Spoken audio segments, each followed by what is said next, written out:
এখন বগনভেলিয়াতে প্রচুর ফুল আসছে। এই ফুল যে শুরু হয়েছে 1 মাস 1.5 মাস থেকে, এটা পুরো অক্টোবর, নভেম্বর, ডিসেম্বর, জানুয়ারি, ফেব্রুয়ারি প্রচুর ফুল দেবে।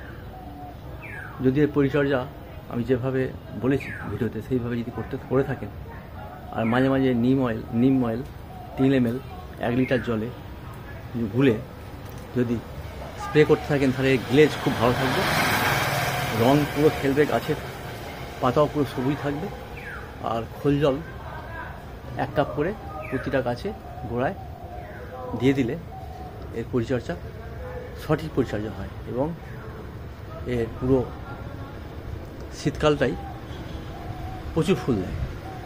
এটা মাটির মধ্যে বসালে আরও বেশি ফুল দেবে, আরও গাছ বড় হবে। এটা ছোটো পলি ব্যাগে আছে, তাতেও গাছের গ্রোথ ফুল খুব ভালো এসেছে। ভালো থাকবেন।